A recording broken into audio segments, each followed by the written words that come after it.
Hey everybody, welcome to episode 126 of the AskDap show, where I answer your Volkswagen and Audi questions.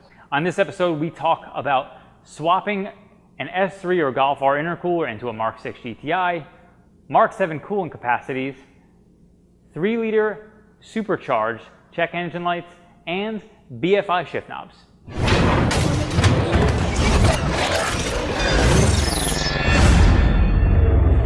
James Talamontes via YouTube asks, will a Mark 6 Golf R/S3 intercooler fit on a Mark 6 GTI directly? Trying to find out before I buy a Unitronic intercooler. Okay, James, so will a intercooler from a Golf R and S3 fitted Mark 6 GTI? Yes, it will. So they're actually different intercoolers. The S3 is a cast end tank intercooler. It is better than what you would find on a factory GTI one. The Golf R one uses plastic end tanks. Obviously, the all aluminum one is a much more expensive option if you were to go with the S3 version versus the Golf R. But they are going to be less expensive, especially the Golf R one's going to be significantly less expensive. But they're not going to be efficient. From what I've seen, a lot of testing, initially a lot of people were going to upgrade to that, but once you've seen testing about heat soak, a lot of the factory ones, while they do improve cooling, they will heat soak fairly quickly as well relative to what you would find versus the aftermarket one. So even though an aftermarket one is more expensive, the Unitronic one would likely be a better choice if you're looking for overall efficiency. And since when you look at the more expensive one, the aluminum one, I know there were some backorder issues. I don't know if they're on backorder now, but I know they were at one point.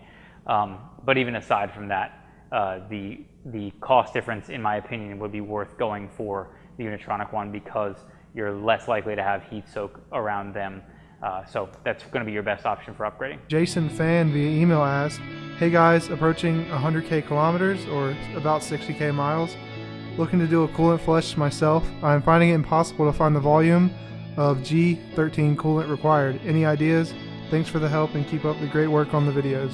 Okay, Jason, so the only specs you generally see around filling cooling systems is going to be, if you can find one, it's a specification for a dry cooling system, which you can't actually do. You're not going to get all the coolant out of the heater core and all the hoses and the block and everything else.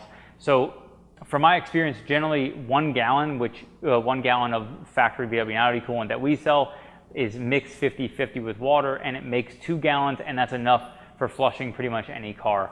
And so 1 gallon of coolant is generally going to be enough for what you need to actually flush that cooling system. And again, we'll link to coolant in the description below where you can find that. And good luck with your coolant flush. Julian via email asked, my check engine light came on last night and I would like to fix it before the work week starts. Have you encountered the following faults before? Do you have any tips for the repair? The car seems to run and drive fine otherwise. It's an air intake system, flow too low, throttle position correlation. I am planning to go get some carburetor cleaner right now and remove the air filter, intake, and throttle body, clean both intake and the throttle body, reinstall parts and erase faults, perform throttle body adaptation, and monitor.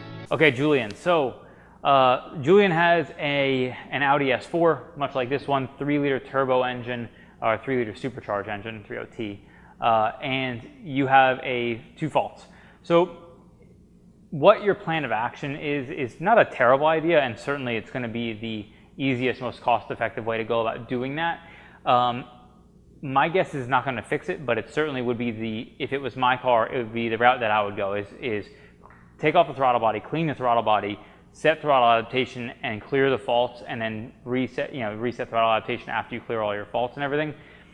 Drive the car, see if they come back. If they do come back, which I suspect they will, I suspect it's probably going to be related to a MAF or mass airflow sensor, because it's a correlation between the MAF and the throttle body, and not necessarily a throttle body specific fault, because that incorrect flow fault in there leads me to believe it's probably related to those sensors and not the throttle body. But I would say you go through checking them. You also can check, and I'm not sure on these cars what the address word is, but I think it was 32 or 34 was actually going to be the fuel trims, and that will often give you an indication as to the requirements for the engine, as far as usually it was plus or minus 5 degrees. Usually it's plus or minus 5, and I don't recall specifically I don't know specifically on this engine if that's the case, but for those it was, and that will also tell you if you get out of spec in fuel trims. That's a good way to see that you have either a vacuum leak or a mass airflow sensor issue. So hopefully that gets you on the road of fixing your car, but I think you're on the right path, and certainly the easiest and cheapest way to start with diagnosing that repair. Ken via YouTube asks, Paul, I realize you used the Black Forest Industries boot instead of the original in order to save the original one. However, considering the difficulty of removing the plastic ring from the inside of the factory boot, wouldn't you say one would be better off using the factory boot along with the Black Forest Industries knob? Otherwise, thank you for the instructions. Okay, so this question was referring to a DIY that I shot talking about Mark 7 shift knob and boot installs from the BFI stuff. Yes, absolutely what you're talking about. So basically what he's referring to is the shift boot assembly. You have to basically disassemble the factory stuff because you can't purchase all that stuff individually. If you were to buy a factory Volkswagen shift boot, the only way you can buy it is with the knob, boot, and base assembly all together. So to swap the boot over, you need to take apart the boot assembly and all of the base plate where it's mounted to, disassemble it, break it apart, and then reassemble it with the correct boot on place. Yes, that is not an easy thing to do, and I would say most people, it's probably the easiest way to just do the knob alone. I actually specifically did that video that way because I wanted to be able to show the complete assembly so you could see start to finish and then realize like, okay, I don't want to do that, and then maybe just go with the boot. That way you kind of get an option to see what it's like to go further than most people I think would care to, especially on a newer car where it's not like the boot's all torn up. If you had an older car that you had a lot of wear, okay, no big deal.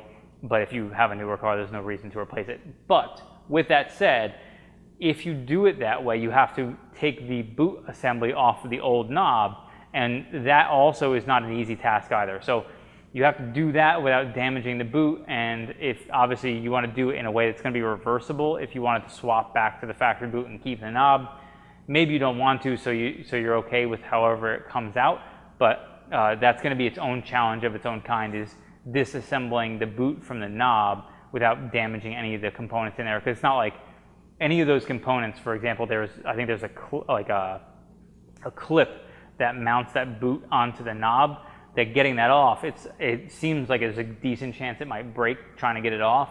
If you break that, you can't replace it because it's not a serviceable part. It's not like Volkswagen offers all of the parts individually. It's only sold as an assembly. So for that reason, I think there's some concern with just potentially damaging stuff. But outside of that, you're 100% right. I think replacing just the knob is absolutely easier. So that would be the route that I think a lot of people would go. And I didn't mention it in that video, which maybe I should have. So hopefully that helps. Thank you so much for watching episode 126 of the AskDap show, where I answer your Volkswagen and Audi questions. If you have any questions or comments about the questions answered in this show, be sure to leave in the comments below. If you like this video, be sure to give it a thumbs up and subscribe for more like it.